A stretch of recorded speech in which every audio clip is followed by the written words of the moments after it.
second.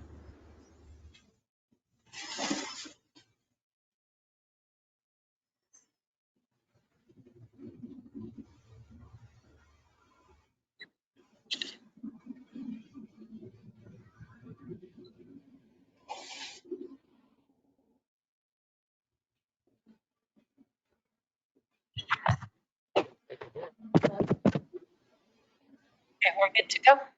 Let's start. Okay, we're going to try this again. We're going to call the meeting to order at 6:40.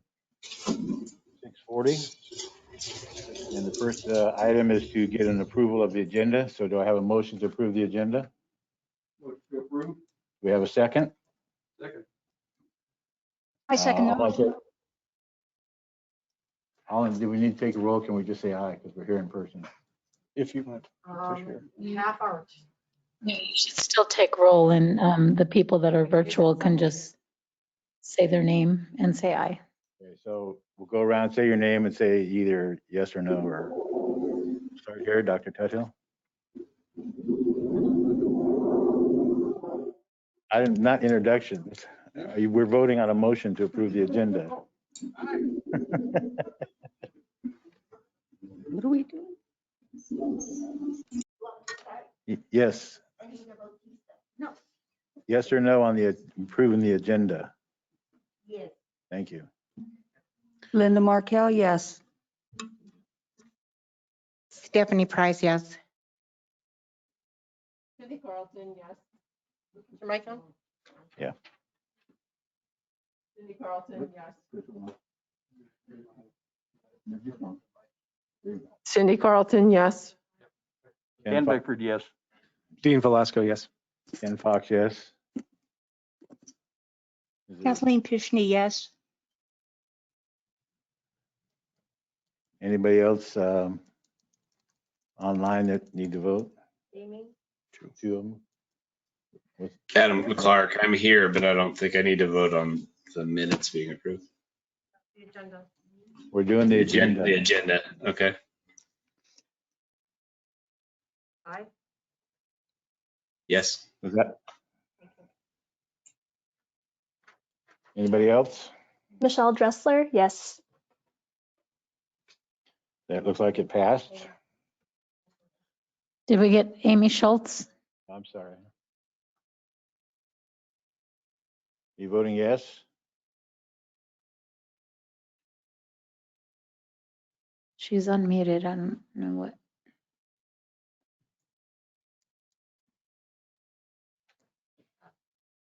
Who's in the chat box? Okay, she's having volume, her mic problems, I think. Yeah, but that means.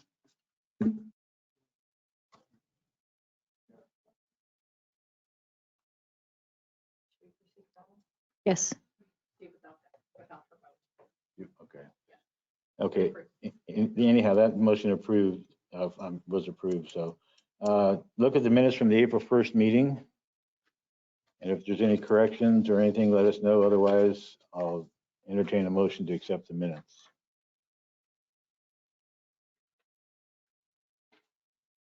Motion to accept the minutes. You have a second? Second. What was the motion? That was Once Adam again- Clark. Once again, let's go around and vote. Who seconded that? Dan. Say your name, please, and then Alan Tuthill, aye. over there. Stephanie Price, aye. Kathleen Pishney, aye.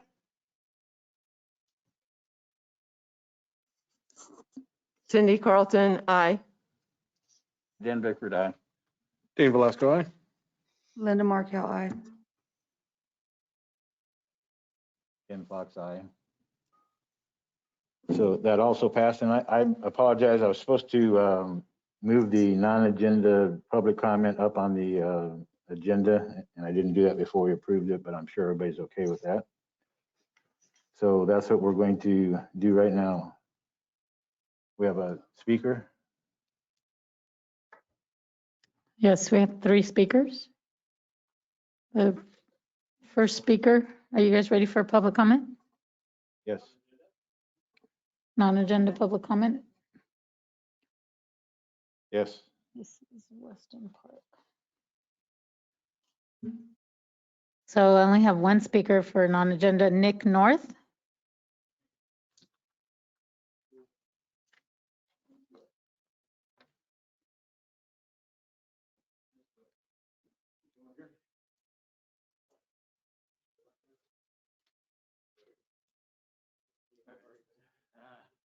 You did, and I appreciate it.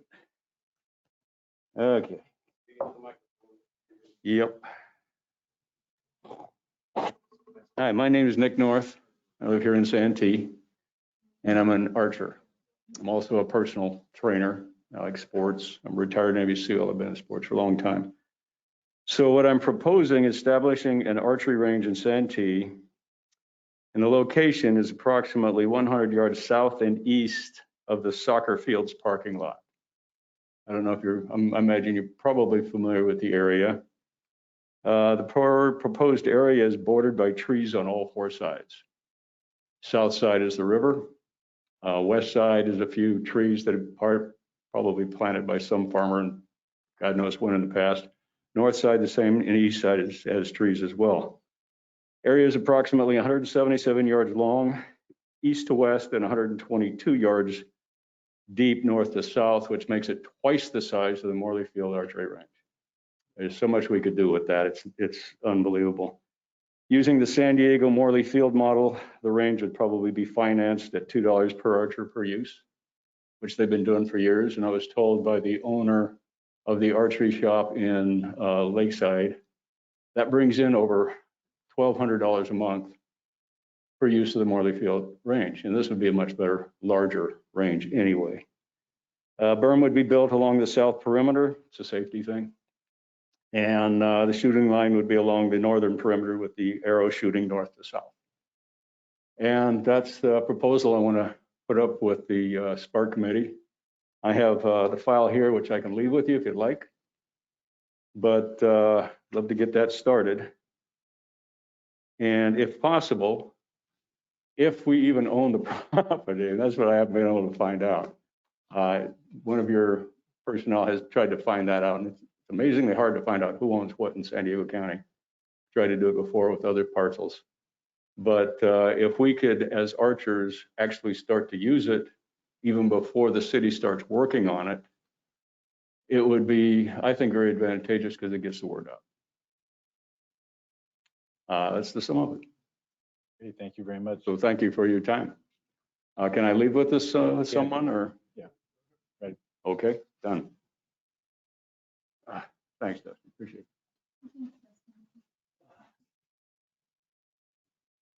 Okay, next item is certifying the election of new officers. That would be Dean for vice chair, Dean for chair, Dan for vice chair, and Cindy for secretary. So I need a motion to approve that. I move to approve. Do we have a second? I'm sorry. All in favor? Well, you motioned, you better be in favor. Aye. Aye. Linda Markell, aye. Stephanie Price, aye. Dan Bickford, aye. Michelle Dressler, aye. Kathleen Cindy Pishney, Carlton, aye. aye. Dean Velasco, aye. Fox, aye. Dean, can you call the names from people online? Yes, we have Amy. Oh, she might not have it. Kathleen? Yeah, aye. This is Amy Schultz. Are you able to hear me now? Okay. Michelle? Still not able. Yeah, Amy, we can hear you. Michelle, aye. Not on our screen anymore. Hello? We might have lost our online audience. I heard you, Michelle. I Okay, can hear you thank fine. you. Oh, Thank Yeah. you. I don't know why they can't hear us.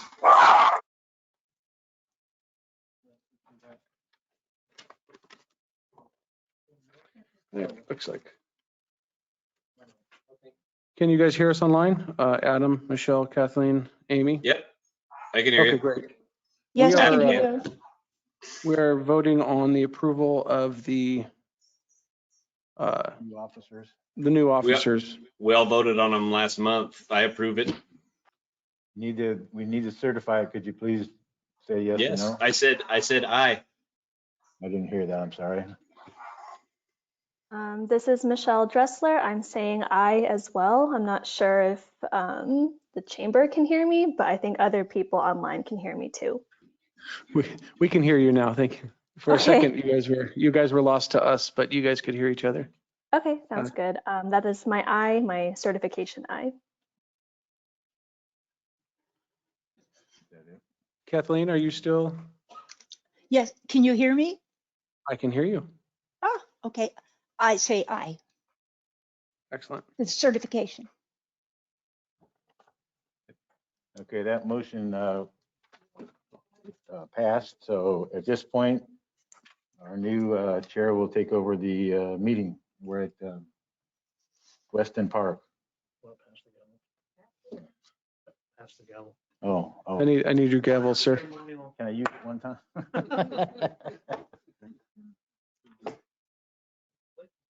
Thank you. I first want to say thank you, Ken, for your many, many years of service and for your continued service on SPARC. I appreciate everything. Okay. So next we're going to move on to the Weston Park. And we have a presenter. Could I, just a moment of clarity. Is there any way that the chamber can project what is being projected there on the screens onto one of the screens for those of us that are doing this virtually? I believe there is a way to do that. Right now, we're not projecting anything, Okay. but when we do, hopefully you'll see it. We are seeing what you see right now, just to let you know. Do you have a presentation, Mr. Trotter? I do, Mr. Velasco, thank you. There's no slideshows without you meant by a presentation. It's like, do you have a visual? Okay. Nope, just my word of mouth. Okay, great. So guys, my name is Dustin Trotter. Hopefully most of you know me by now. I'm here to speak about the Weston Park agenda item here for you tonight. First, I want to thank actually all the SPARC members, Ken, Dr. Tuthill, Ms. Anita. You guys, I served with you on SPARC for 6+ years. I thank you for all your service, many years prior to that, and all the new members. I thank you guys online for stepping up and the ones that are present here today and joining our committees and being part of a community. It's very important. I spent 6+ years on SPARC myself before resigning last year, and I do appreciate everybody from stepping up and being part of the committee going forward. Thank you. All right, so what I'm here tonight to talk to you about is about Weston Park. Weston Park is our brand new park within the city of Santee in the community of Weston. As well as our brand new community across from West Hills High School over off Mass Boulevard, built by Party Homes.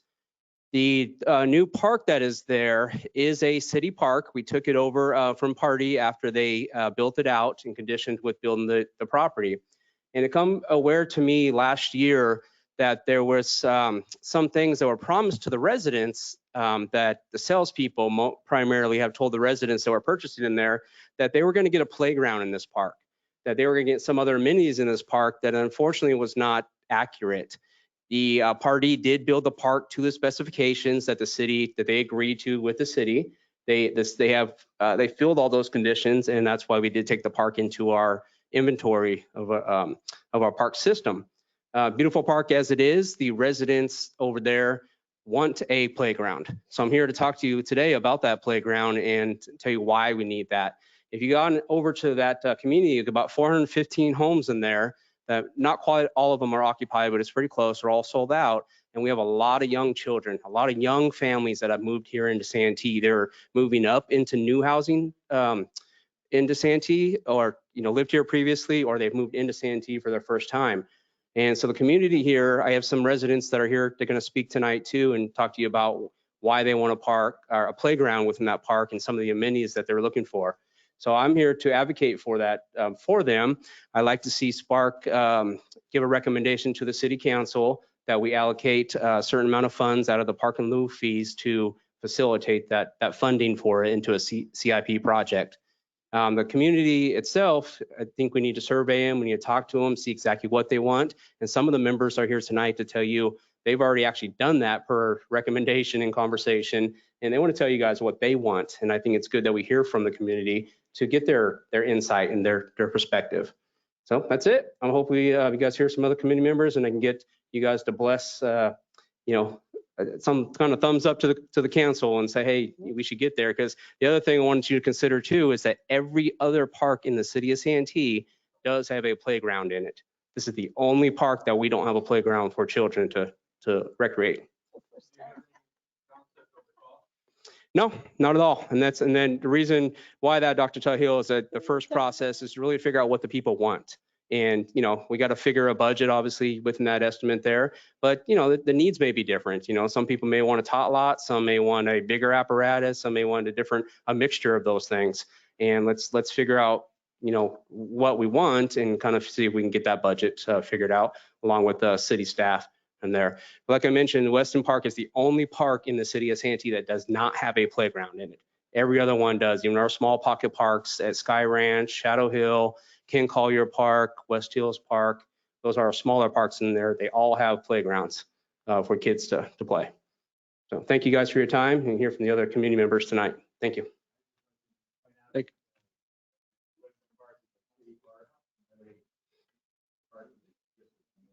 That's correct. It's a 100% city park, and obviously it's access to all residents within the city of Santee. Okay, thank you, Dustin. Next Speaker is Kevin Peppercorn. Hi, good evening, everyone. Thank you for your time this evening. I'd just like to echo what Dustin said. I'm a resident that lives on Weston Road, right up the street from where this park is located on Trailmark Way. It is a brand new Santee City Park. And all the parks in Santee are really nice and they're great amenities for us and our families to go to. Mass Park is absolutely beautiful. The issue with Mass Park that a lot of us have found as far as families in the area of the neighborhood that we live in is many times we're turned away from Mass Park because it's just so crowded. There's no place to park. And we have to travel, with the way the world is today, our young children can't just safely ride their bikes over there without, parents like us having to worry about their travel. Being in such close proximity to Weston Park and having there be 415 homes in the neighborhood, it definitely is an opportunity for our children to be able to travel together down to this park safely. The other nearest park is right across the street next to West Hills High School, but the children will have to cross a busy street to get there. Also, as Dustin said, it is the only city of Santee park that it has nothing. It does have a gazebo, a shade structure that is able to be rented out for private gatherings. It's got a bathroom building, which is nice and brand new. But other than that, there's nothing there other than grass.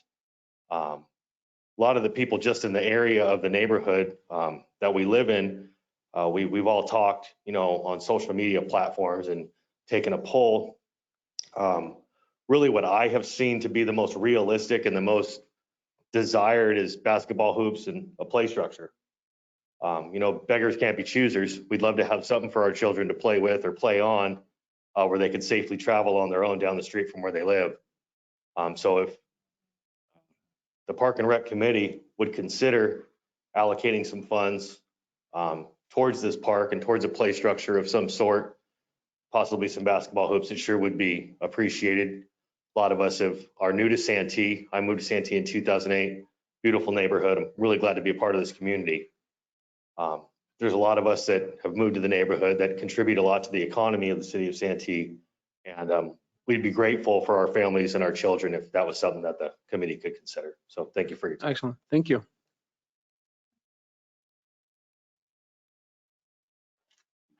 The next speaker, Josh Schroeder.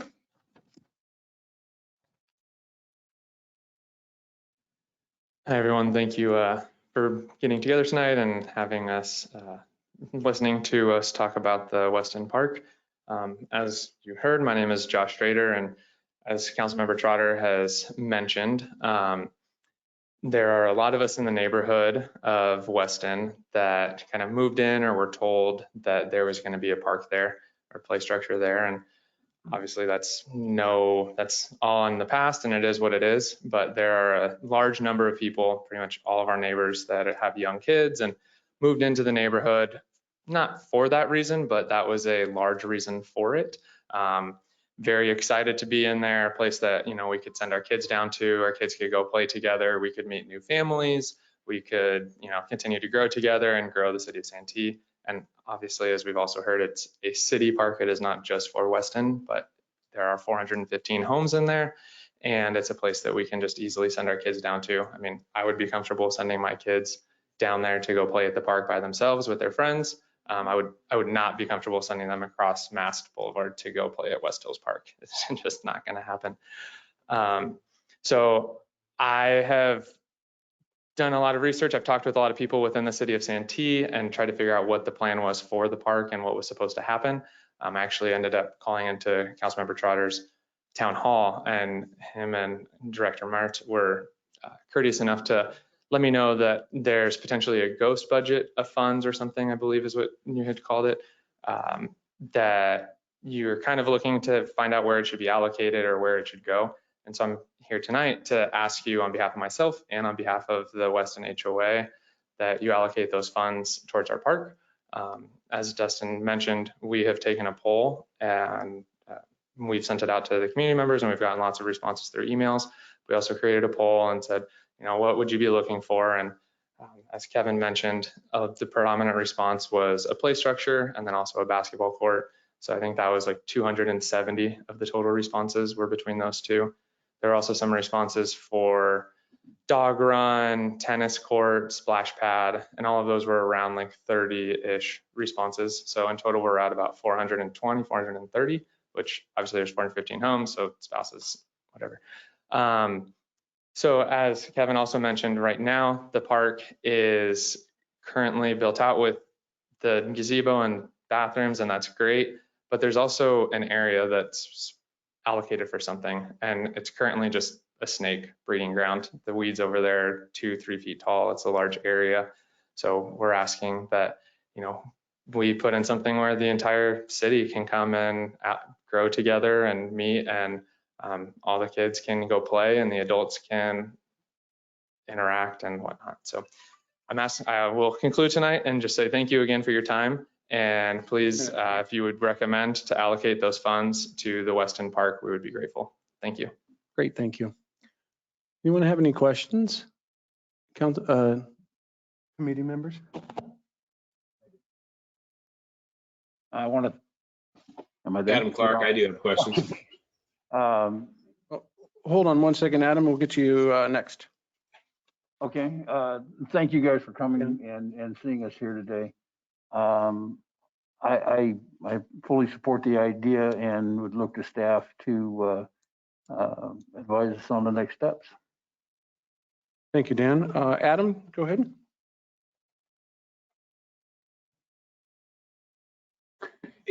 So I understand that 415 homes in Santee had an agreement, or there was an understanding that a play structure would be built in the park. But that's not what came to fruition through that agreement with the builder. It is a city park and there should be a structure there, but isn't there more ownership if that community develops a way in which to create what it is they want rather than ask for the money for something that 200 people of the community said they wanted? It just seems like there's more ownership if that community comes to this committee and says that there's a plan that everyone in the community of 415 homes agrees on, and this is how, either raising funds, putting a plan together. I mean, I don't disagree with the city taking on something like this, but shouldn't that community take the ownership of what it is they want and how it is they plan to get it done, and then us as a committee would agree with it, rather than we come up with funds and do basketball courts and whatever else was asked for, and then that's something that we did and not everybody in the community agreed with it. That's my first concerns just in hearing the proposal. Okay, thank you, Adam. Kathleen Fishman, I have something to say. Yes, Kathleen, please go ahead. The park is what Adam's saying or suggesting is that like the homeowners association deal It's- with making the park the way they want it? No, it was built by the developer to the specifications that were agreed to with Santee City. Once it's built and it's to the specs, it's handed over to Santee City. So the Santee City owns that park. It is a city park now. It's not a neighborhood park. So any stuff going forward wouldn't be taken care of by the HOA or by the builders or by anything. It would be taken on as a project for city. Correct me if I'm wrong, Bill. No, you're correct. It is a city park, and I can illuminate a little bit, is that that park was negotiated with the developer. We got 4.5 acres of land. We got the build out of $3 million worth of infrastructure, and it's a blank slate there waiting to be further developed. We have a capital improvement plan budget that's moving forward to the city council in June. And I have included a placeholder of $150,000 for a play structure at that park. If the community is interested in raising even more money to make it even bigger and better, that would help too. But we certainly can make a really nice playground for $150,000. Thank you, Bill. So if you guys got from that, what I was going to ask, I'm sorry, anybody else? Cindy, do you have anything, any questions? Ladies, any questions over there? What I was going to say, I would like to do a discovery to all your residents up there, what they feel, but it sounds like you did a pretty extensive one. Is there any, do you have any data? Do you have any of that collected data that or was it done on a communal forum, like a social? Yeah, I'm sorry, come back up. Yeah. So yeah, we sent that out through our HOA. Can't hear him. Yeah, hold on one second. Okay, let's try it now. There we go. There you go. So we sent an email out through our entire HOA association, and then we also posted it on Facebook. So we got, I'm not entirely sure how many emails we got back. I think it's at least 10 to 15. I asked and I didn't get it. I just talked with Councilmember Trotter like 2 weeks ago about this. So it's all kind of come up quickly. The Facebook poll that was sent out, there was numerous comments put on it. And then the poll was 420-ish responses, give or take, through there. And then a bunch of people had, obviously there's some that were silly, and then the predominant was a play structure and or a basketball court. Okay. Excellent. Yeah, and it's good to hear that we have a place. Oh, you can sit down. Thank you. That we have a placeholder for some money. But if you got creative as a community, we do have different fundraising for different things and and parks and stuff around here. If 150,000 can buy a play structure and you wanted more, then maybe you wash cars or something and you'd made a donation. I'm not entirely sure how that works, but yeah, that's why I came back up here. I was just going to ask $150,000 is fantastic. Thank you very much. I appreciate the recommendation. And it's not for sure, but it's earmarked for. Right. Understood. I'm just expressing my gratitude. So thank you. My question though is going to be, how would we go about that if that were the case, if that comes back and people say, hey, we want XYZ, PDQ, whatever, and it's going to cost another $75,000. How do we go about raising it and allocating it to said park in conjunction with whatever else? I will have to defer to staff on that because I have no idea. There is a Santee Community Foundation that basically receives donations and passes them through to the city. Okay. Which is they're tax deductible that way. Okay. And I would say that once, if the city council approves the capital improvement budget, we would move forward with some outreach. So you want a playground? Do you want one that looks like natural stone, or do you want one that's bright and red and shiny? So we'd work with the community to find out what the needs are, what the interests are. Okay, great. Thank you. Cool. Once we get further down the line, I'm sure we'll reach out to, or Dustin will have, we'll reach out to Dustin. He can reach out to you since he has your contact, and then we could move forward with some kind of planning once we get approval of the money. Yeah, absolutely. That'd be great. Thank you. Thank you, Josh. I have the data from the poll if you're interested, available. Yeah.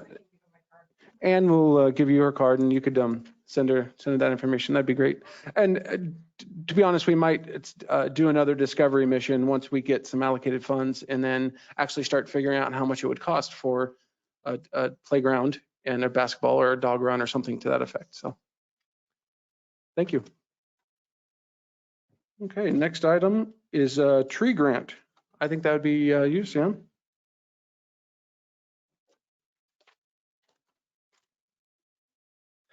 Check, check. Good evening, SPARC committee members. What I'm bringing forth to you tonight is a potential tree grant that I would like to have the members consider. The tree grant will involve some free trees and some plant health care and watering. It will be of no cost to the city, but what we would ask of you as part of the grant is to kind of help administer it, help be a part of the planting process and advocate for trees. And there's going to be a workshop that we would love for you guys to attend to. And part of that grant will also include a $1,600 payment to SPARC, which I guess would go to I don't know where that would go, but it would be funds that would be allocated to you guys as a thank you. And so what we have is Liz from West Coast Arborist. She's going to be giving you a quick presentation on what the grant is and what the MOUs and requirements and the workshop that we would ask for you to attend and help run. And then I will be available for questions as well as Liz after her presentation. Thank you. Thank you. Hi, thanks, Sam. Hi, everyone. My name is Liz Velarde, and I am from West Coast Arborist. I'm a program coordinator and a biologist with them. And we are the municipal contractor currently maintaining the city's urban forest. So it looks like I may not have the capability to move the slides, but if whoever does can just move them whenever I mention it, that would be great. So we are the current contractor for a recent grant that was recently received by the California Urban Forest Council. It's called Amplifying the Urban Forest. We call it the AMP grant for short. And we're currently in the invitation stage. We're reaching out to a lot of cities across California. Our goal is to have 2,000 trees planted in 30 cities in one day. And we have a lot of great partnerships with the grant. Just a little bit of a background on the grant. It is a CAL FIRE funded program utilizing cap and trade funds, and CAL FIRE does approve certain projects with certain criteria, such as high carbon sequestration. We do want to make sure that the community is involved and local nonprofits as well. And our goal is to provide social and economic benefits. So a lot of our grants are focused on planting in DACs, which are disadvantaged communities, and low-income communities as well. So yeah, next slide, please. So just a little background with the California Urban Forest Council. They are the fiscal agent for this grant program, and they actually are the oldest urban forestry nonprofit in the US. We've done a lot of really great grants with them. We've planted over 10,000 trees across the state, over 80 agency partners.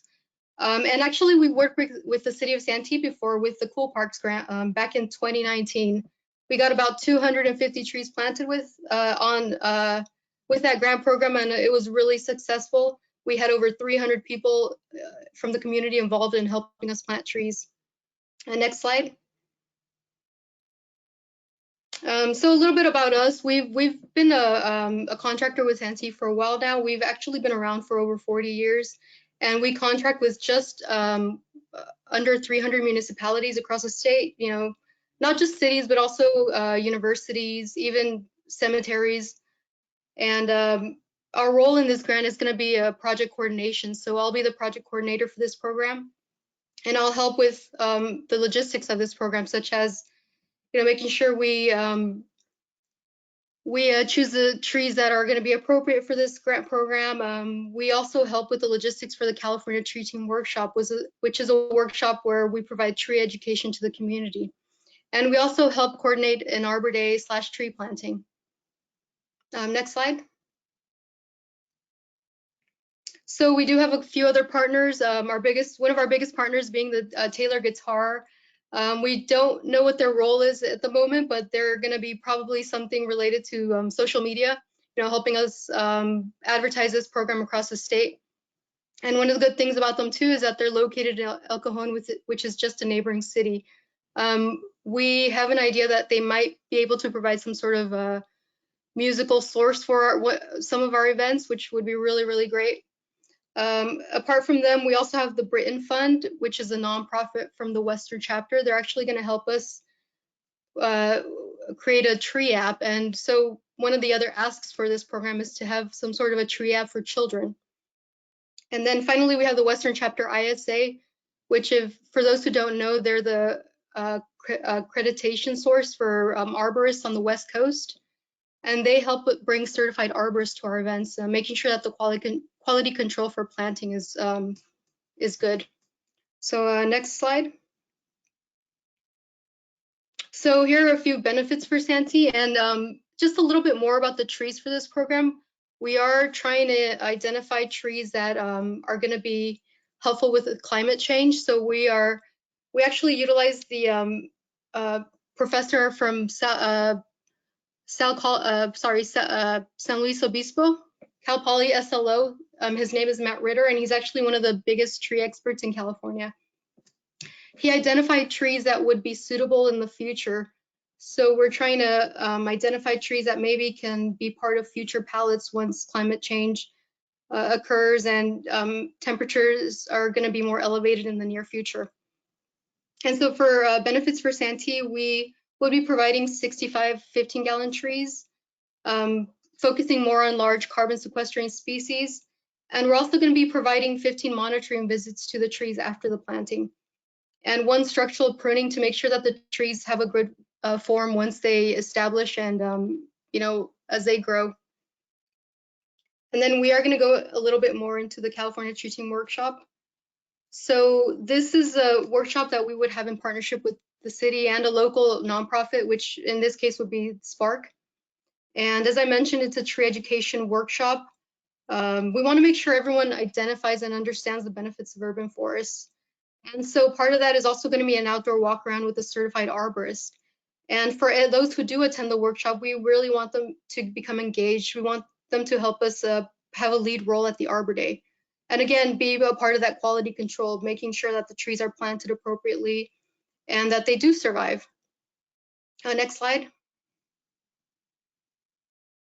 And so we do have some funds available for that participating group. Some of the asks that we do have, we would actually, I didn't mention this, but we would ask if they could sign an MOU with us. And so some of the asks we have is helping us provide that outreach for the workshop and Arbor Day, social media, using other platforms to help us bring people to our events, helping us co-host a little bit of the events. It'd be really great if we can insert some slides into the workshop so you can also tell everyone a little bit about yourself. And also just helping us overall with volunteer organization. Next slide. And so here's the projected timeline. Our goal is to have that tree planting March 12th of 2022. And it's great that we're starting it 1 year in advance just so that we make sure all the logistics are in place. And we do have that timeline of signing the MOU with the city of Santee. It looks like the city is on board. Right now, at this moment, we're asking for SPARC to help us sign that MOU with them so that they could be our community group. And so our California Tree Team Workshop would be occurring in spring of 2022, roughly 4 to 6 weeks prior to the actual tree planting. And that way, any information people gain from that workshop, it's still fresh in their mind, and we still have a connection with them to serve as leaders. And not just for this event, but any future events, any tree-related projects that occur. And so after the tree planting, that's when the monitoring by West Coast Arborists would start. And as part of the monitoring, we would make sure that the city we inform them of any sort of tree issues. Let's say there's been vandalism on a tree, or if a tree needs water. We would be providing that information to the city on every roughly 4 to 6 weeks. Next slide. Yeah, and that's basically the gist of the program. And yeah, I'd be happy to answer any questions anyone has. Okay. Members, anybody have any questions? This is Amy Schultz. I have a question. Okay, Amy, go ahead. Hi, thank you. So you guys only provide one tree pruning and the city would have to take that over at the one time? We provide a tree structure in the beginning. That way the tree can take on a good form. And after that, after the grant period ends, it would be an understanding that the city incorporates the trees into their regular maintenance program. So the grant does have a timeline. It ends on March of 2024. So after that, they would become the city's trees. Okay. And how do you pick where the trees are going to get planted? For that, we would request the city's help as well. We want to make sure that the city approves of any planting sites, and we want to make sure that everyone agrees to where the trees are going to, what areas the trees are going to benefit the most from, and also what might benefit more from the trees. Okay, thank you. Thank you, Amy. I have a comment. Yes, comment. Many years ago, when they planted trees along along Mast by the tennis courts and baseball field at Santana High School, I helped plant some of those trees, and I kind of took ownership. I check on them all the time, make sure that the irrigation's working and they get trimmed, and it's kind of neat to plant them and then see them grow and take ownership of it. So, thank you, Ken. Dan? Yeah, and I'm excited about this. I like it. My mind immediately went into the clubs and other organizations around Santee that we could get to help us out. The YMCA, the Kiwanis Club, the Rotary, the Historical Society. I'm sure they would all jump on board with this. Thank you, Dan. Anyone else? I just didn't hear whether they were conifer or deciduous, and are they similar to trees that are already in and around Santee? Yeah, if I can answer that. So the trees are going to be a mix of, since we're also using underutilized species, some of them are going to be brand new to urban environments. And again, this is so that we can anticipate what the climate might be 10 years from now. And these trees might be a part of future palettes. And then the other half are going to be standard trees that we all know, trees such as camphors and I believe Chinese pistache, trees that are pretty common to the urban landscapes. Great, thank you. I have a question for you.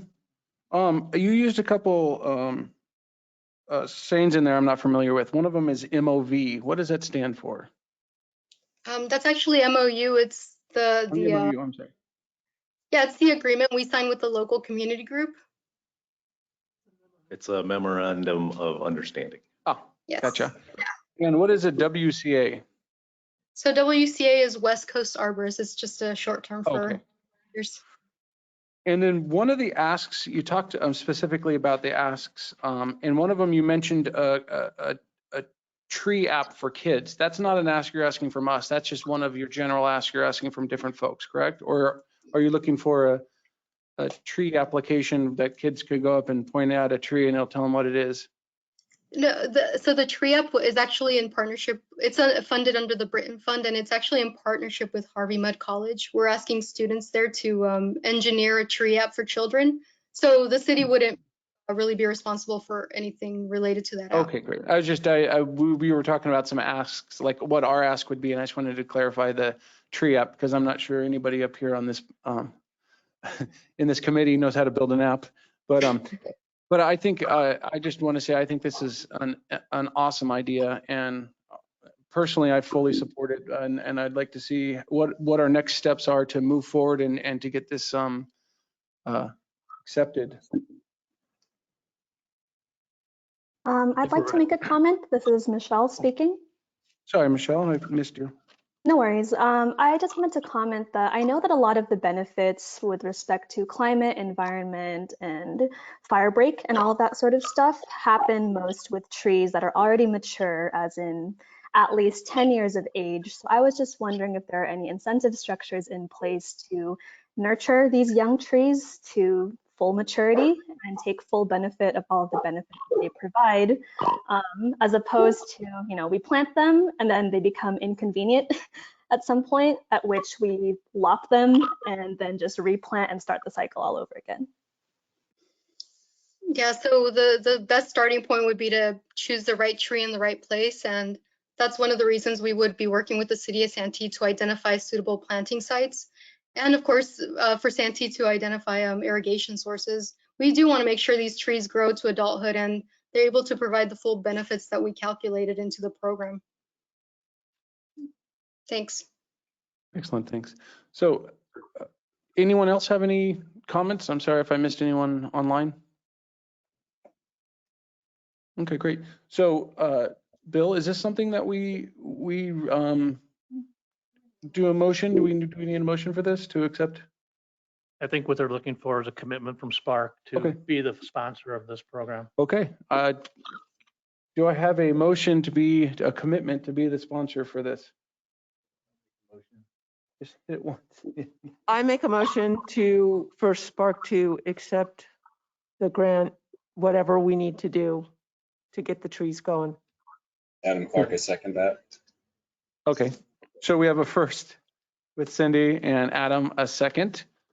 Let's go around and vote. We'll start on this side so we can have some consistency. Cindy Carlton, aye. Dan Bickford, aye. Dean Velasco, aye. And Fox, aye.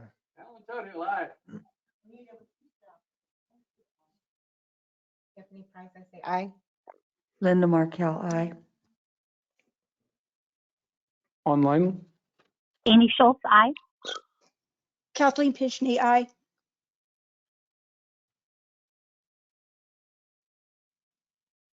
Adam, you still with us? Yeah, I'm still here. Aye, I seconded it. I figured that. Excellent. Thank you. That motion carries unanimous. Thank you, SPARC. Thank you, Liz. Thank you, Sam, and Liz for your presentation. Thanks, everyone.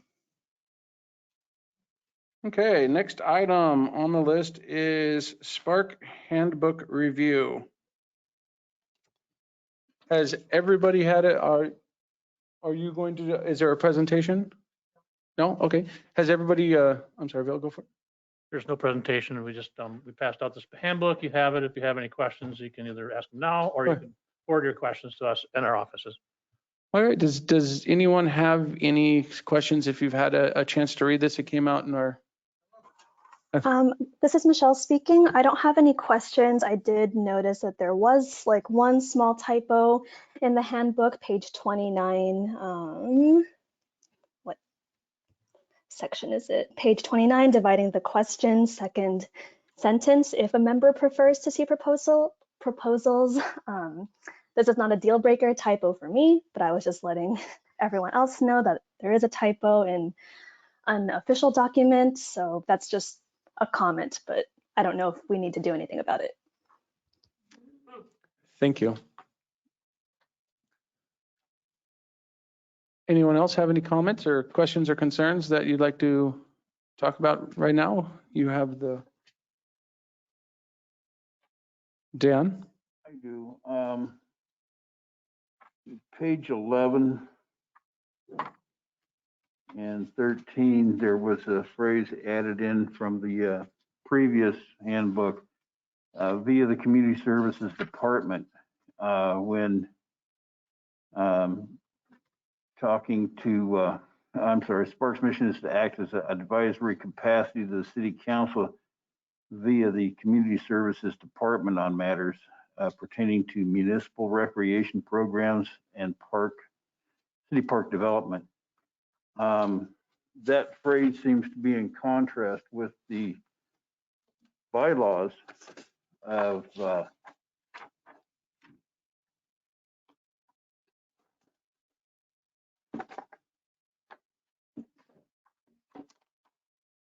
Article 3, Section B. While I appreciate that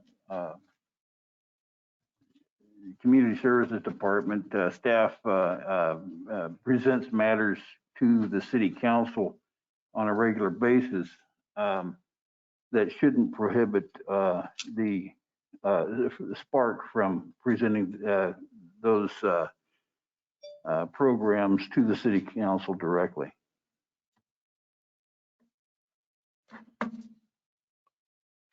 Okay, thank you, Dan. Do you have any other comments on that?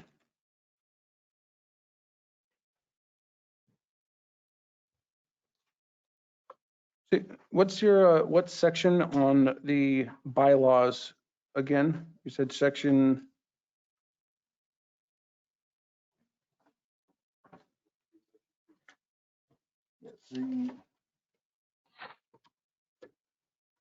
Article 3, Section 1B. 1B, review the content and quality of municipal recreation program and advise the council on such matters as to, okay.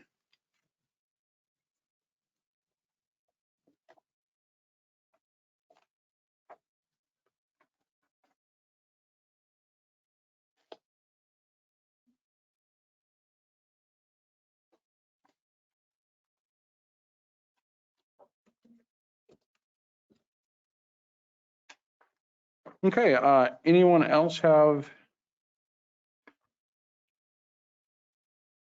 any thoughts or questions or comments? And we are talking specifically about the handbook, yes? Okay, so I'm gonna need direction on this, staff, on if there's something that looks like it's contradicting what. Okay. It's not going to prohibit them from distributing it. Dan, what's the section in the handbook? So bylaws, Article 3, Yeah, I got that part. Section 1B. Yeah, but what part of the handbook? And then the handbook, page 11. Page 11 in mission and goals, and page 13 in role of committee members. So goal 2 on the job, on the SPARC job description on your handbook on page 11.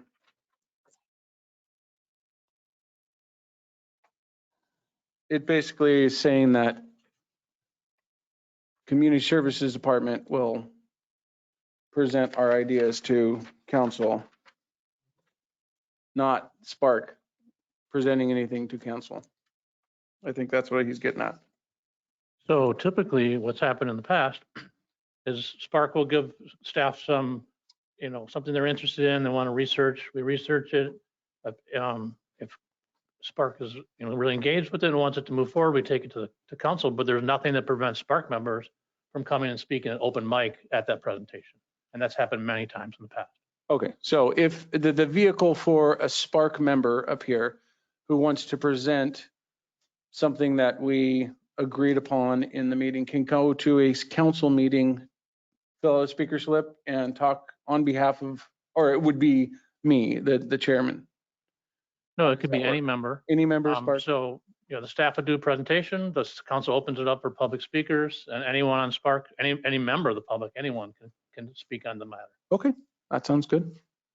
But if it's a SPARC member, they should speak on, they're representing SPARC. They would say that they're speaking on behalf of SPARC, yes. But yes, Bill is totally correct. It could be any member of SPARC. And again, like I mentioned earlier, any changes that you want, you would bring it to the commission to make those changes, whether it be in the handbook or in the bylaws. You would, if it's a section that the committee can change, then you would bring that to the board. You wouldn't direct staff. And the board would decide. Okay, so right now, Dan has brought something to that we can discuss this, and then if we vote on it, that verbiage needs to be changed, then that goes to you?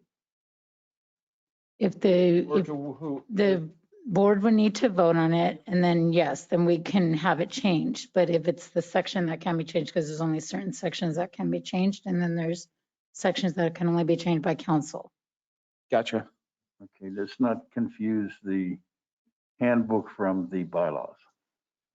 Yes, I do not believe you can change the bylaws Yes, but there's. without, Yeah, I understand that the handbook comes from staff.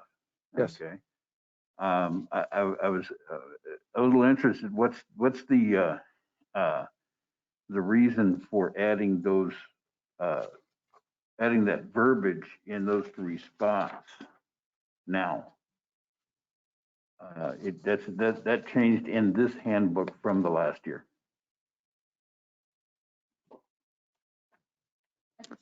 So you're wanting to know why it was changed in the handbook? In the most recent version. It wasn't in the last one. Okay, I can speak to that. This is Ann, Recreation Manager. The intention was not to eliminate SPARC's role in communicating with the city council. It was intended to reiterate that SPARC should always make sure that the community services director is aware of what you're going to speak on. Does that make sense? And I could accept So it's not just going rogue and saying, hey, I'm going to city council and I'm going to talk about a purple playground. Well, you should have brought that to SPARC first, the committee as a whole, as well as the community services department. Okay. So instead of just going to city council, speaking with them directly about maybe a topic that was not discussed here and not the city staff being made aware. Great, thank you. That cleared it for me. Okay, and we're not voting, do we have to vote we're not voting to accept these or anything, are we? No, this is basically an internal training document. Sort of Perfect. orientation. Yeah, and I'd encourage all of our new members, both online and over here. I'm looking at you ladies to read through the handbook. It has a lot of information. It gives you, there's just a lot of information. So when you're out in the community and you run into folks that ask you questions, you can direct them in the correct manner and actually sound like you know what you're doing. So it's definitely a good read. That and the bylaws are something that I definitely suggest you reading. Okay, let's move on to SPARC bylaws review and approval. That sounds like we have approval. Has everybody had a chance to?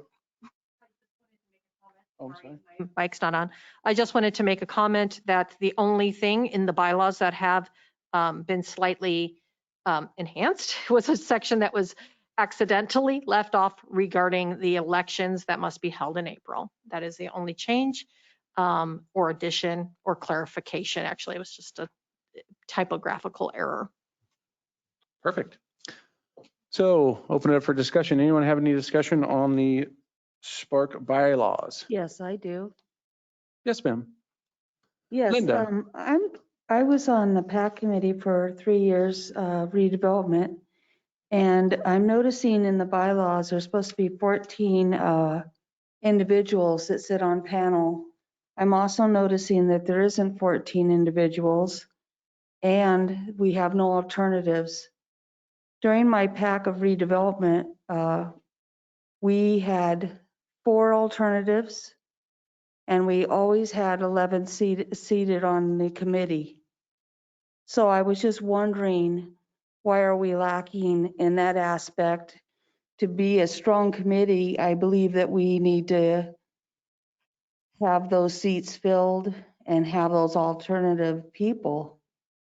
I'm not sure if this is different than what I was serving on, but they were pretty strict that we went by bylaws, and I'm just wondering, how is this committee getting away with this? So there are 14 filled seats on this committee. There's 2 that just have not completed the process, and the mayor is aware of that. So we're trying to fill those seats again. Do we also have our alternatives? No, we don't. For when somebody can't serve? No, we don't. We have just the 14 members. Okay. So you only need the 8 for a quorum. So we'll try to get those other two people in. But then that would make us 11. If there's 8 now and we get 2 more, that's 11, not 14. So there's 12. right now, there's 4 people online that are currently Mhm. online listening to us, and there's 8 in here, so that would be 12 if my math Okay. is. Okay. So we're missing the 2, and I think that's a Mayor Mento issue because he has to appoint the people. But it sounds like they're already appointed. They need to do their swearing and that kind of stuff. So hopefully soon we'll have our whole 14. And I don't remember reading anything in the bylaws about the alternatives. I don't think there's any verbiage in our bylaws, in the SPARC bylaws Okay. about alternatives. Am I correct? Okay. Okay. Dan? Yeah, and pretty much the same, article, Article 4, Section 1A, the 14 members. I know that the past year was tough because of COVID, but the year before, I think we were running at 10 and 11 people. What can we do about, and it's not mentioned in the bylaws, what can we do about mid-year openings, mid-year vacancies? Can we make sure that we're filling those vacancies? I believe the process is people fill out an application and the mayor can appoint them at his will. Okay. Good for me, thank you. I move we approve. Okay. We have a We can, we have a motion to approve. Anyone else have any comments on the bylaws? I'm only motioning to approve Articles 5, 6, and 7 per the bylaws. So you're motioning to partially approve the bylaws? I want to make sure I have your motion correct.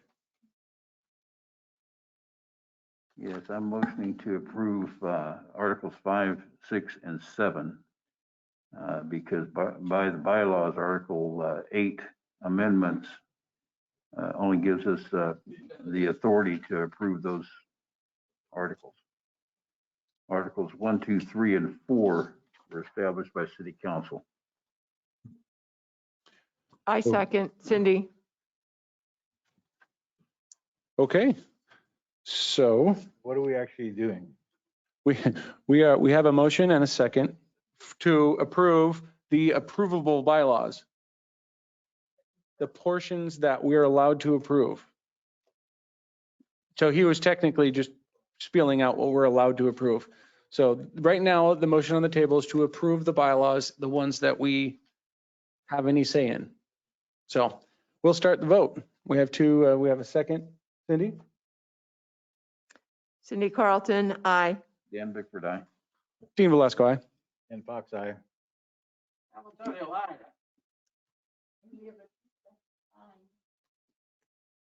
Stephanie Price, aye. Linda Martell, aye. Amy Schultz, aye. Adam Clark, aye. No, sorry. Kathleen Pishney, aye. Michelle Dressler, aye. Excellent. That motion carries unanimous. We have approval. Okay, next, we're going to go to the staff report. Staff report. Bill. Good evening, SPARC members. I have a community center update for you. At the last meeting, I told you that we were sending out a request for qualifications for architects for phase 1. And just to recap, phase 1 includes a senior center, teen center, and community rooms for meetings and parties, et cetera. And many of you took part in the stakeholder outreach when we went through with initiated the planning. So next week, I'm presenting a recommendation to the City Council to award a contract for architecture and design for the community center. We had received 20 responses to our request for qualifications. I've never seen that many responses ever. We narrowed down the rating panel from development services and community services, narrowed down to 6 firms. We interviewed 6 firms and selected the firm with the best response to the request for qualifications. The firm is very experienced in projects of this type. It's really a regional powerhouse in civic, educational, and healthcare related architecture. and is designed for community centers in Southern California recently. So the design schedule is about 8 months, and then 2 months for bidding and contract award puts us at groundbreaking approximately 1 year from now. And you'll see presentations to SPARC to solicit feedback during the design process. So that's it on the community center. And then tonight, unfortunately, I'm confirming tonight what most of you probably already know. There will be no Bluegrass Festival this September. Not canceled, but postponed.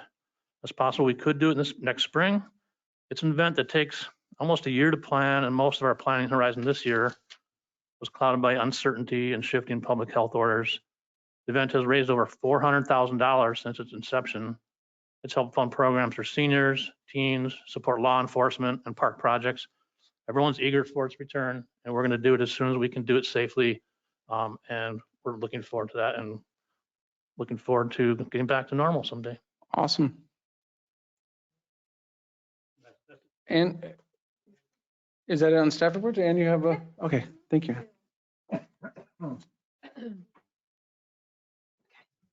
Hello. I just have a couple housekeeping items and then I'll go into the recreation programming.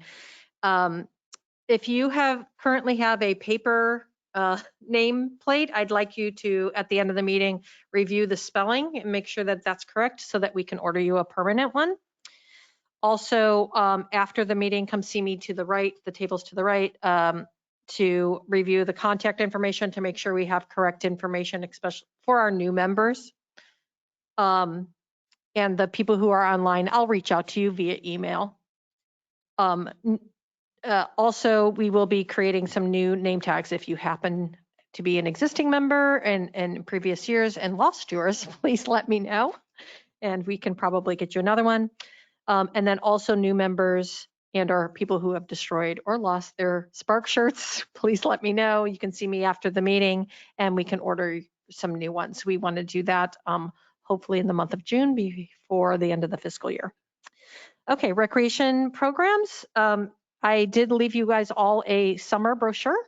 And those just came in today, hot off the press, and it does go over some of our programs that are upcoming in the summer. We are offering a full and half day camp program at Big Rock Park as well as Mass Park. We will have teen programs as well, and then specialty camps. I did want to say that we are the beginning of the semester, maybe mid, for instructional classes right now. We have our performing arts classes, karate, as well as dog training. They are being held indoors, but performances are virtual at this point. Our seniors have been enjoying thoroughly a drive-in bingo program. And the last time we did offer it at Town Center Park, we did have 36 attendees. So that's actually a very large number for us. They really enjoy it, and it's a really fun thing to witness when they honk when they get a bingo. The next one will be May 20th. If you are available, please come by. We are handing out root beer floats to welcome summer. Our senior programming will return in the coming up this summer, and we have actually surveyed our participants to find out what level of comfort they are with outdoor versus indoor programming. So we are going to be planning on doing some programming at Big Rock Park because there is a bit of a stage where people can observe, possibly a presentation. And then we're also going to be trying out some socially distanced activities, but we will have all those determined and we will have a calendar posted. We did adjust our teen center hours to accommodate for the school early release. We do open at 12 o'clock Monday through Friday and are open till 6 p.m. when we used to be open at 2. We still partner with SD Nights. They do virtual events and we do participate with our teens. They're going to be planning to hopefully go back into in-person programming. We have a significant increase in participants from the teens since we did expand the hours. So that brochure does go over some of the stuff, but a full guide is available at santirec.com. Our park patrol program continues to be strong to assure for safety and rule enforcement in our parks. They also accommodate the numerous picnic shelter program rentals that we have throughout the weekends. Santee parks are so heavily used on the weekends. It's great to have a customer service agent available to speak with our renters and make sure that they are being accommodated. They also assist with the disc golf course maintenance. We do have a dedicated weekend person who assures for payment at the disc golf, which leads me to our disc golf revenue right now. It has almost topped $100,000 for this current fiscal year. So very happy about that. Bill informed me that there may be some press coverage regarding that disc golf course in the near future. Skate park. Our classes, our current ones, go till May 11th, and they have maximized enrollment. So very popular, and things are actually very nice at the skate park lately. We do offer our skate park camps throughout the summer as well. So we'll have 4 weeks of camps going on there. Pickleball, we have a net still en route. We have noticed that some of our vendors are a little bit slow now that they're getting back to normal. But as soon as we get one, we inspect it and try it out, we will be ordering some additional portable nets. Special events, sand tree, scavenger hunt did occur. I did send some information to you, and where people would go out into the parks and search for specific trees. So we also did encourage the community to go out and pick up trash. It was relatively successful and really gave some exposure to some of the beautiful trees that we do currently have that exist. May 15th is Fido, sorry. I'd like to make a comment about the scavenger hunt. Sure. Did we select a winner? We did. And I noticed that I really liked the fact that there were tree signs, that this is a cork oak and this is, but I noticed that somebody switched the signs or put the wrong ones in. Oh, no. The pink trumpet tree in Sky Branch was noted as a wattle tree. Oh, no. I sent it, I responded to the website and John. Oh, okay. I don't know yours, so it was interesting. Well, sorry for that error. John, I'm coming to get you, but Sam Tree is actually the expert, right? Sam. Aye. Yeah, he's the secondary expert, but apparently he failed. Wow. It's you with your tree Thank knowledge. you for letting us know. And we did pick a winner, soon to be announced online. We also have upcoming May 15th is Fido Day. We did used to do a festival. It is a little bit scaled back. Please register online in advance. There will be, it will be at our local park, our dog parks, Mass Park and Wood Glen Vista, where we will have, oh gosh, arts and crafts, online contests as well as giveaways. And then I know you're all excited and it went a little viral online, but summer concerts are coming back. We do plan to start them June 24th. We will be following whatever the current public health order is at that time, which is to be determined, but we'll make it happen. We will have 6 concerts throughout this summer, as well as 4th of July with a dual fireworks show and also a concert. It will not be as big as it has been in the past, so as we ease back into normalcy. But we do anticipate as soon as we know what the regulations are that we will relay that to the public. And available information on our website, specialevents.com. No, santeespecialevents.com. santerec.com. Those are our links to direct recreation pages on the city website. And also we use a lot of social media marketing. So just so you know, if you're not into social media, this might be the time to get into it. So thank you. I answer any questions. Thank you, Ann. Anyone have any questions? I have one. How do we get a hold of the Park Patrol on the weekends? Okay, we do have a number for Park Patrol. Depending on the issue, they have their information listed on permits as well as our, if people call our community services office, it will refer them to Park Patrol. They are 5-619-572-6901, I think. Let me double check my phone.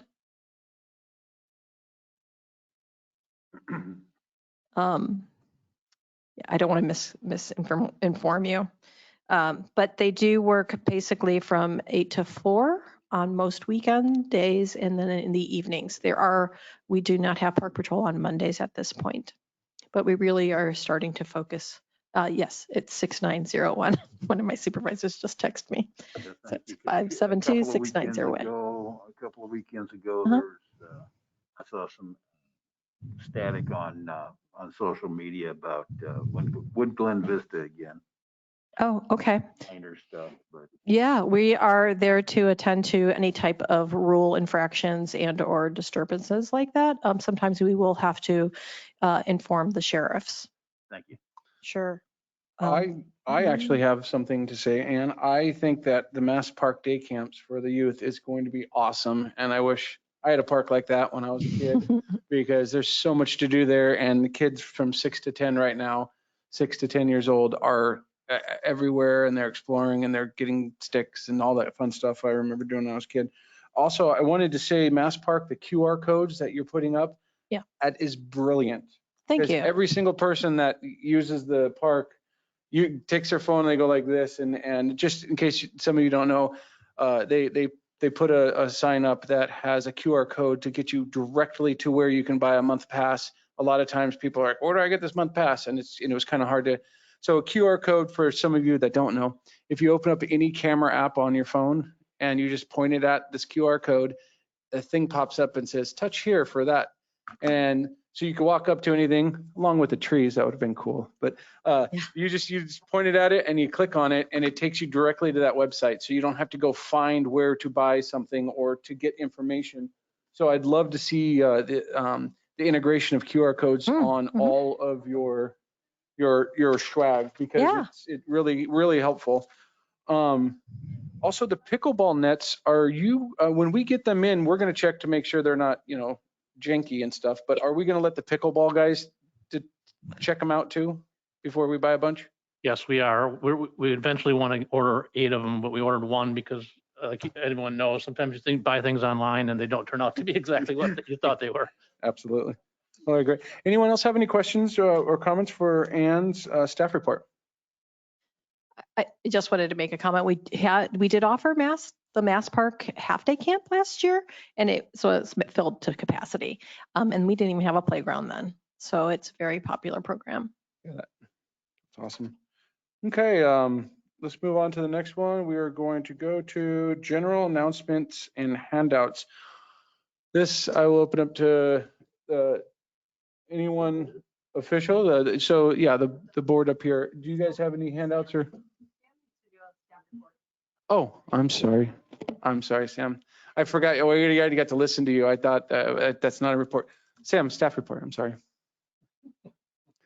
She called you out. I was going to bypass you. Thank you, committee members. Miss Cindy Carlton, thank you for pointing that out. My fault on the tree. I proofed the pictures and apparently I misnamed one, so went right by me. So. Oh, okay. It was so fun. Okay, thank you. Well, I would love to see the picture. I'm curious what it was called. As for the pickleball nets, they are on order. They have to build them. When I ordered it, it was 5 to 6 weeks out, and it's been about 3 weeks now. So as soon as it's built, I will get a tracking number, and we will assemble it, take it out to Big Rock, and let them test it out. And if it's awesome, then we will order 8 more. Awesome. The fence around the turf at Town Center Park East is going to come down on June 9th. That turf has been fertilized, aerated. It's getting a ton of water now, so we're waiting for the weather to warm up. It's a Bermuda hybrid that will grow when the temperatures rise, and we're waiting for the temperatures to rise. I'm hoping I'm hopeful that all the bare areas will be filled in and all the damage that was incurred by those rogue leagues will be wiped away in a bad memory. At Woodland Vista Park, that field has been kind of loosely opened to the public. I haven't seen too many kids playing on it, but that's going to get Bermuda hybrid stolons sprayed on that sometime at the end of this month, at May, when the temperatures warm up and the ground temperatures warm up. Those stolons, it's a Bermuda stolon, so they take Bermuda grass and chop it up and mix it with a bonded fiber matrix, and they spray it all out. And then those will grow and creep and crawl and fill in. So what we have to do before that is we have to scalp that grass. That's a rye. It was a temporary rye. What that did was it allowed us to make sure all our irrigation was working right, coverage was right, the grass was all green. It worked out well. There was a part on the infield that was, the turf was a little yellow compared to the outfield grass because that was infield dirt. It wasn't, we did a soil sample on it and found some nutrient deficiencies, so we were able to address that. So it's all dialed in. You might get some calls, or I might get some calls about the turf being scalped and why is there dirt now? We have to get it back down to dirt to put the Bermuda hybrid on there. And once that grows, then it goes dormant in the fall when the weather cools down, and we will put perennial rye back on top. So the cycle will happen. So, you know, for turf management every year, we overseed the Bermuda with perennial rye. We couldn't put the Bermuda when it was, because it was wintertime when we did this. So we put a grass in there as a temporary measure so kids can play on it. Unfortunately, it will be closed for about a month to let that Bermuda grow back in and fill in, and we'll be good to go. So I'm available for any questions. Anyone have any questions? I have one. When do you anticipate that going online for youth sports to become part of the rotation of all the other youth sports? We need about a month and a half for establishment of that Bermuda. So if we shoot it in the end of May, so we're looking at mid-July, hopefully. August. Okay, so that take a week. I mean, it depends on weather and some factors, but mid-July. Soccer doesn't start up until a little bit later than that, right? Yeah, in December. Okay, I just want to know if that would ready by then. Because that's a great field, and I think to help out AWSO, I think they're going to have a lot of kids coming back this year. That's one of our largest youth sports here in town, and I think parents are ready to get their kids out of the house. So hopefully, but thank you. Yep, thank you. And sorry I missed you. I won't do that again. Still new at this. Yeah, yeah. We've been used to seeing your campfire. Okay, anybody else have any on the board up here? Anyone have any general announcements? Okay, Dan. Santee Kiwanis is going to be, they celebrate their 50th year of serving Santee youth on May 26th. They'll be at City Council. Santee Kiwanis during the past year, we didn't, we were able to still provide 27 no-touch thermometers to help the Santee School Board, or Santee School District safely open. We just recently completed the postponed youth fishing derby out at Santee Lakes. I had about 45 families, well, 45 children, probably 35 families out there. I had a great time. So that's that for the Kiwanis. I did want to say that I was reached out to by Kevin Prescott, who wants a new Santee skate park. And I've been talking with him about, say skate park is in the CIP, but it's kind of tied to the safety center. He's looking to get that removed from the, being dependent on the safety center so that, he can push for a new park. So I've been working with him. during future agenda, I'm gonna ask that we save him some time at the next meeting. And that's it for me. Thank you, Dan. Ken? Doctor? Anita? Miss Stephanie? Any general announcements? Any cool stuff you know? I have questions. Yes, ma'am. And I don't know who this goes to, but the trees, That gentleman right there. but it's on Santana's property, unmasked. They're out, they look like they're dying. And they look horrible. And I don't know if the school property takes care of that. But all by the baseball fields, unmasked. Are you referring to the trees en masse right behind the sidewalk? It's on the school property by the tennis courts, the baseball courts. Those are some of the trees Ken, I believe, planted. There's Well, a, he was on Magnolia. This is on Mass. But they look horrible. They really look horrible. okay, we will look into it and see what we can do. Thank you. I'm a tree freak. Miss Linda? Online, we have Amy. Do you have any general announcements? No, I don't. Thank you very much. Thank you. Miss Michelle? Nothing from me. Great, thank you. Kathleen? No, nothing from me. Adam? Nope, thanks. All right, great. Let's move on to the next one. We're going to go to future agenda items. Anyone have any future agenda items? Yeah, and I'd like to add Kevin Prescott to the next SPARC meeting to speak on the skate park.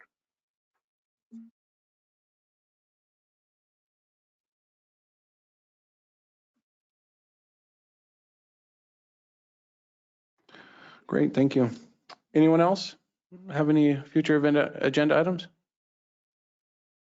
Okay, I do have a future agenda item. It's a callback from last week, and it was the feasibility study for looking at installing a lower cost park or maybe nature trail or something at the end of Mass Boulevard.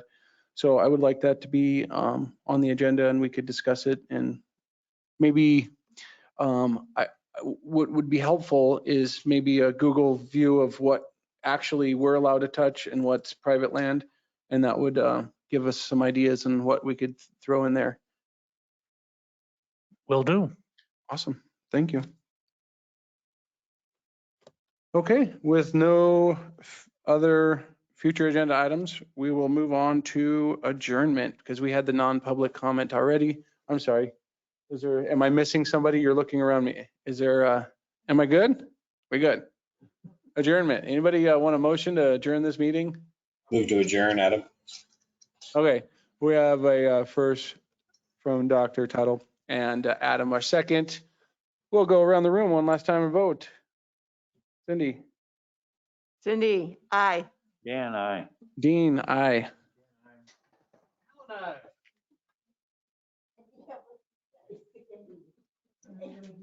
Stephanie, I. Linda, aye. Amy, I. Kathleen, I. Michelle, I. Great, thank you, everybody. Thank you all, new members, and this meeting is adjourned.